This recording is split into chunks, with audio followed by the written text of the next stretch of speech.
여사님과 함께 이렇게 참여해 주셨습니다. 하나님의 말씀 보겠습니다. 하나님의 말씀 빌립보서 2장 12절에서 18절까지입니다. 다 같이 함께 한 목소리로 읽겠습니다. 그러므로 나의 사랑하는 자들아, 너희가 나 있을 때뿐 아니라 더욱 지금 나 없을 때에라도 항상 복종하여 두렵고 떨림으로 너희 구원을 이루라. 너희 안에서 행하시는 이는 하나님이시니 자기의 기쁘신 뜻을 위하여 너희에게 소원을 두고 행하게 하시나니 모든 일을 원망과 시비가 없이 하라. 이는 너희가 흠이 없고 순전하여 어그러지고 거스르는 세대 가운데서 하나님의 흠없는 자녀로 세상에서 그들 가운데 빛들로 나타내며 생명의 말씀을 밝혀 나의 다름질이 헛되지 아니하고 수고도 헛되지 아니하므로 그리스도의 날에 내가 자랑할 것이 있게 하려 함이라.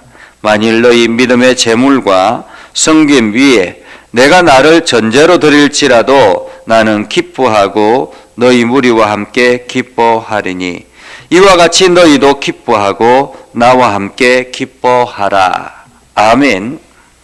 오늘도 하나님의 은혜가 여러분의 삶에 가득하기를 바랍니다. 여러분들이 하는 모든 일들이 주의 영광을 드러내는 복된 일들이 되기를 주님의 이름으로 축복합니다.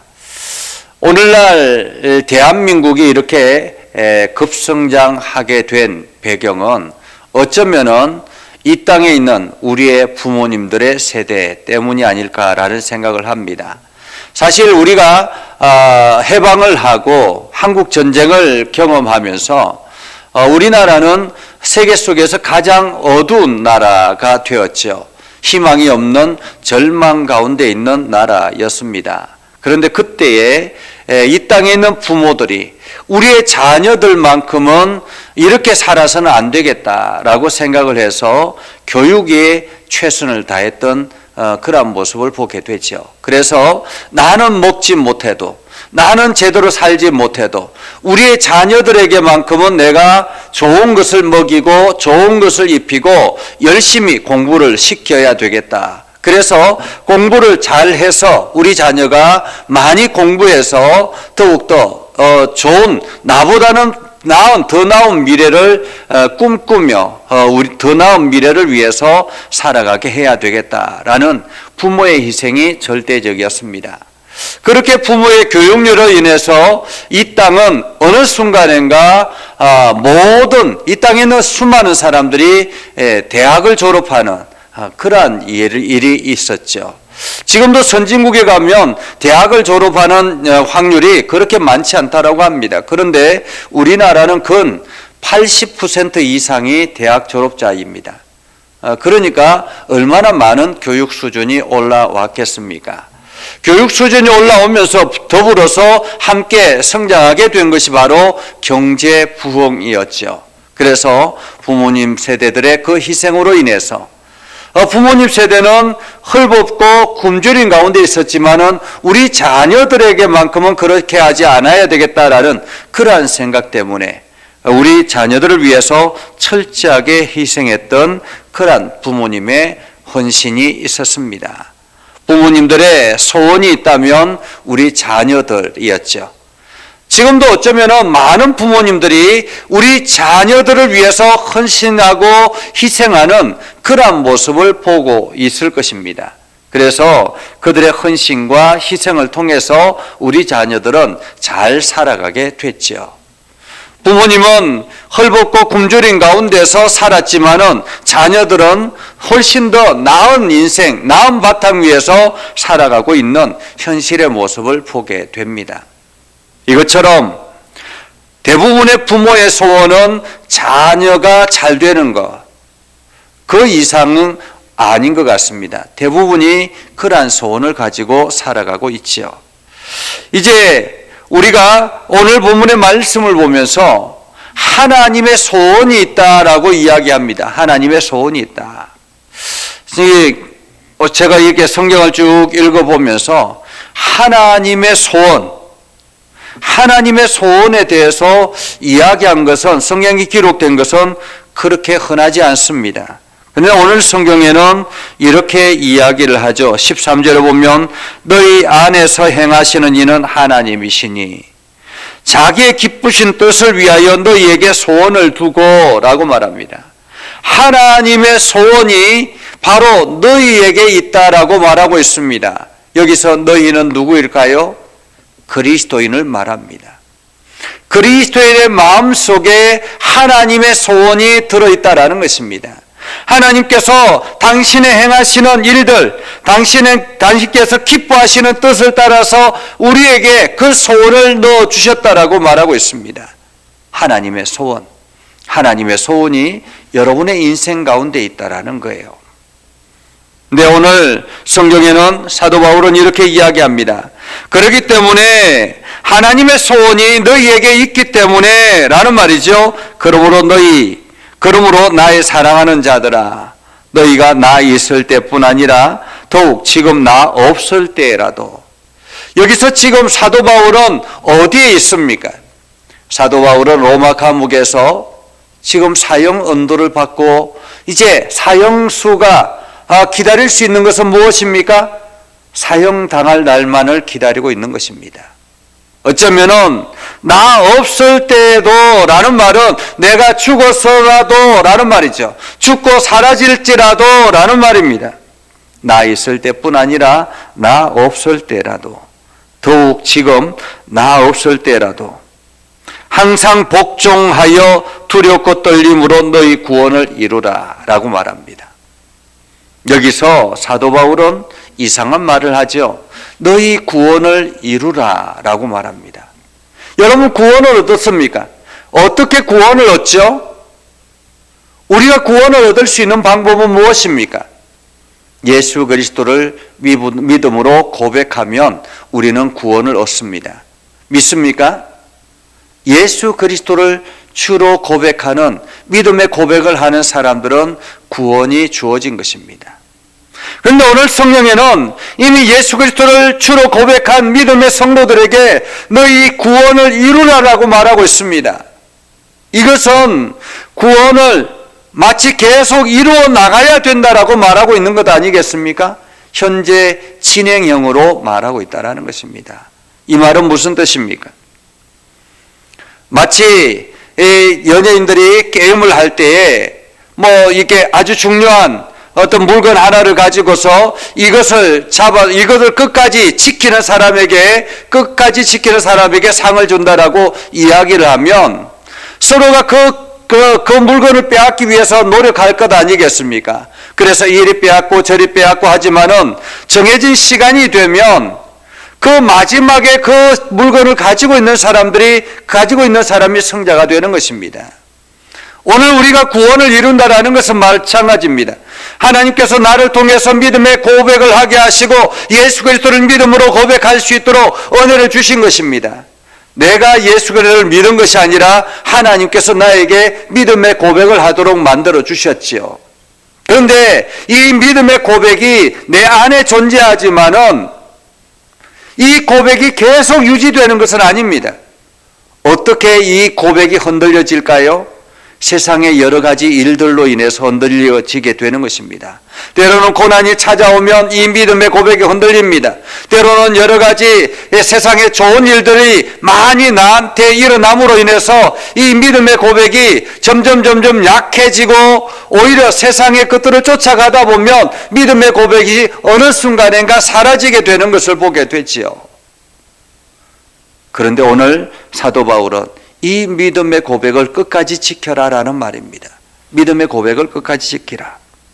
너희 구원을 이루라 라는 것은 이 믿음의 고백을 끝까지 지키라라는 것입니다. 예수 그리스도가 나의 구원자이십니다. 주님만이 나의 유일한 구원자입니다. 주님께서 나의 죄를 사해 주시고 지금도 내 삶을 이끌어 가시는 분이 주님이십니다라고 끊임없이 고백하며 나아가는 것. 이렇게 이러한 고백이 계속 내 안에서 생생하게 일어날 때 구원은 계속 유지되고 있는 것입니다. 그런데 어느 순간인가 이 믿음의 고백이 사라져 버릴 때가 있다라는 거죠. 그래서 하나님께서 우리에게 예수 그리스도를 통해서 마음의 소원을 두셨다라고 말하고 있는 것입니다. 마음의 소원을. 왜냐하면 우리가 하나님의 거룩한 백성으로 계속 끝까지 유지되도록 하기 위해서라는 말이죠. 그래서 14절에 모든 일에 원망과 시비가 없이 하라라고 말합니다. 구원의 사건에는 원망과 시비가 없어야 된다라는 거예요. 원망은 무엇입니까? 못마땅해서 비난하고 불평하는 것을 부당하다고 해서 그 사람을 비난하는 것을 원망이라고 하죠. 만약에 누군가가 나에 대해서 원망을 산다면 어떻게 될까요?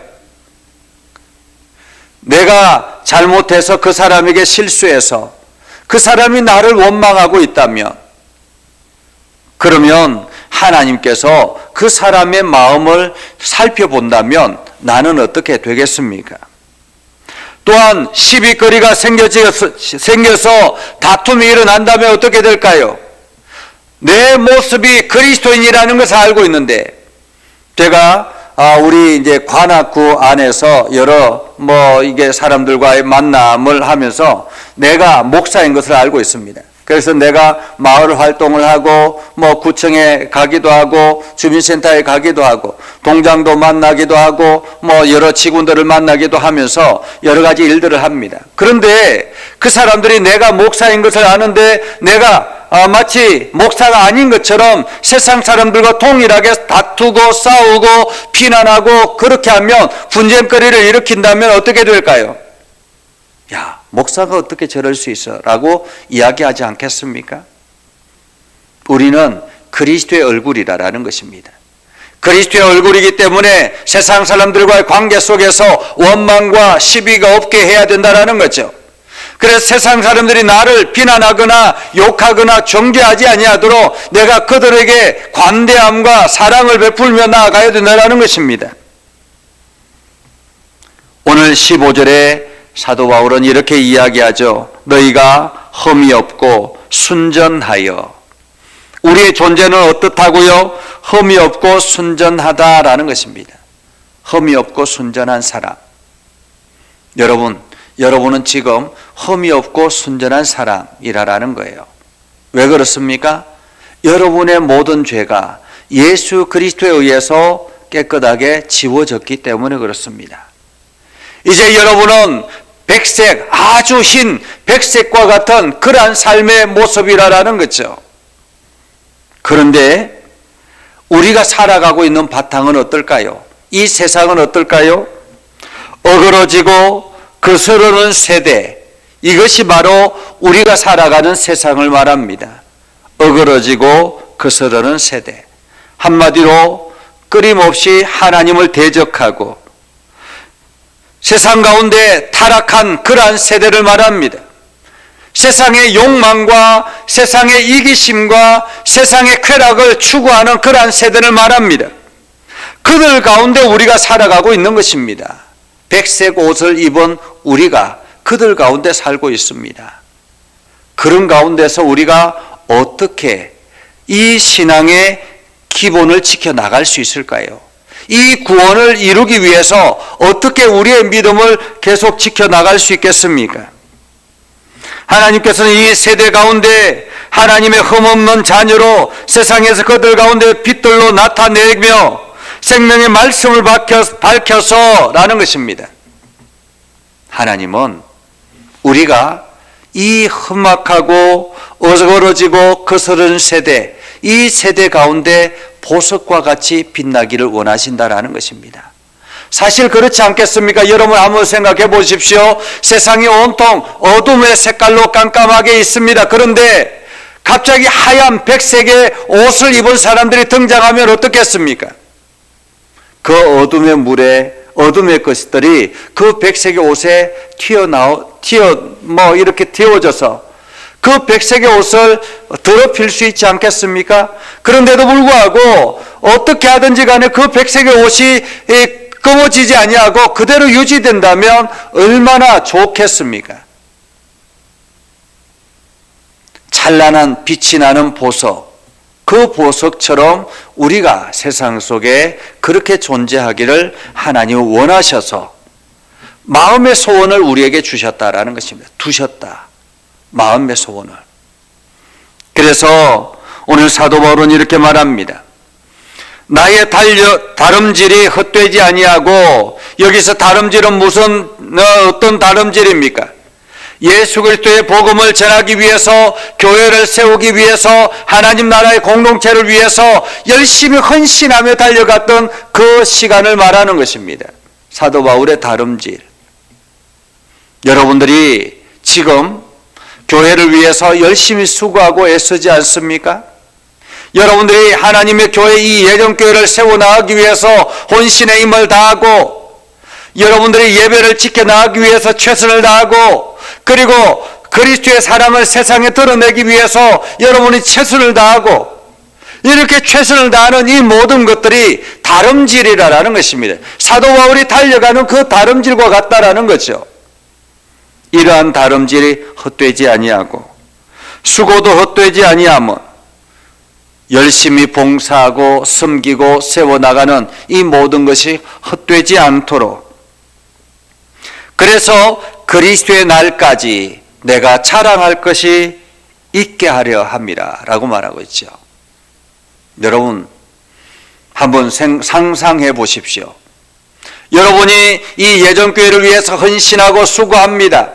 그래서 교회가 점점 성도들이 늘어나고, 교회가 점점 아름답게 빛을 내고, 교회가 세상의 빛이 되고 소금이 되고, 그래서 나중에 세상 사람들이 이 예전교회를 아름답게 세워나가고, 세상 사람들이 인정하고, 그러한 가운데서 수많은 영혼들이 이 교회를 통해서 일어나기 시작하면, 나중에 여러분이 하나님 나라에 갔을 때 너희는 무엇을 했느냐라고 했을 때, 하나님, 제가 하나님 나라를 위해서 헌신했던 이 예전교회가 보이지 않습니까?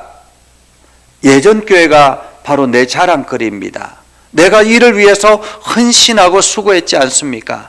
라고 이야기할 수 있는 자랑거리 말입니다. 여러분이 자랑거리가 있어야 될 줄로 압니다. 사도 바울은 오늘 빌립보 교회가 계속 믿음의 길을 걸어가고 구원을 이루기 위해서 최선을 다해서 달려가기를 소망하는 것은, 사도 바울이 마지막에 하나님 나라 앞에 갔을 때 내가 저 교회를 위해서 헌신하고 수고하고 애썼습니다라고 자랑할 수 있는 자랑거리가 되게 하기 위해서, 제발 여러분들이 그 구원을 이루어 지켜나가십시오라는 말이지요. 사도 바울은 이 일을 위해서 17절에 보면, 너희 믿음의 재물과 섬김 위에 내가 나를 전제로 드릴지라도, 전제는 무엇입니까? 자기 자신을 완전히 갈기갈기 찢어서 완전히 하나님 앞에 불태워 올려 드리는 것을 전제라고 말합니다. 재물을 완전히 불태워서 올려 드리는 것, 그것처럼 사도 바울이 철저하게 찢어질지라도, 자기의 몸이 찢어질지라도 이 빌립보 교회가 바르게 세워진다면 나는 오히려 기뻐한다라고 말하고 있는 것입니다. 그래서 너희도 기뻐하고 나와 함께 기뻐하라 라고 말하고 있죠. 오늘 우리는 이 말씀을 통해서 그리스도의 소원을 볼 수 있습니다. 그리스도의 소원은 무엇일까요? 우리가 끝까지 구원의 길을 걸어가는 것, 구원을 지켜나가는 것이 그리스도의 소원입니다. 그리고 사도 바울의 소원은 무엇일까요? 사도 바울의 소원은 이 빌립보 교회가 끝까지 그 신앙을 지켜나가는 것입니다. 그러면 빌립보 교회의 소원은 무엇일까요? 빌립보 교회의 소원도 끝까지 구원을 지켜서 하나님 나라에 함께 더불어 기뻐하는 것 아니겠습니까? 이것은 그리스도의 마음과 또한 지도자 바울의 마음과 그리고 교회 공동체의 마음이 하나가 된다라는 말입니다. 그 소원은 우리가 영혼이 끝까지 구원의 길을 지켜나가는 것을 말하고 있습니다. 오늘 하나님은 이 소원을 여러분에게 두셨다라는 것이죠. 여러분이 그 소원을 끝까지 지켜서 이 험악하고 어그러지고 거스르는 이 세대 가운데서 믿음을 굳건하게 지켜나가는 귀하고 복된 심령 되기를 주님의 이름으로 축복합니다. 기도하겠습니다. 거룩하신 아버지 하나님, 오늘도 우리 가운데 역사해 주셔서 하나님의 말씀을 듣게 하시고 구원의 길을 온전하게 걸어가도록 우리의 마음을 주장하여 주심을 감사합니다. 이제 하나님의 소원인 그 구원의 은혜가 끝까지 우리를 통해서 유지되게 하셔서 마지막 하나님 부르실 그때에 내가 할렐루야 찬양하며 감격하며 나아가는 복된 심령 되게 하여 주옵소서. 그래서 오늘도 우리가 이 소원을 위해서 최선을 다해 달려가게 하시고 오늘도 이 땅에 많은 자랑거리가 되는 일들을 우리를 통해서 이루어지게 하여 주옵소서. 오늘도 믿음의 성도들이 기도할 때 하나님 그 기도를 들어 응답하여 주시옵소서. 예수님의 이름으로 기도드리옵나이다. 아멘. 이제는 우리 구주 예수 그리스도의 은혜와 하나님 아버지 극진하신 사랑과 성령님의 감화 감동 역사 위로 교통하심의 은혜가 주의 말씀 안에 있는 믿음의 백성들 위해 하는 모든 일들 위해 영원토록 함께 하옵시기를 간절히 축원하옵나이다. 아멘.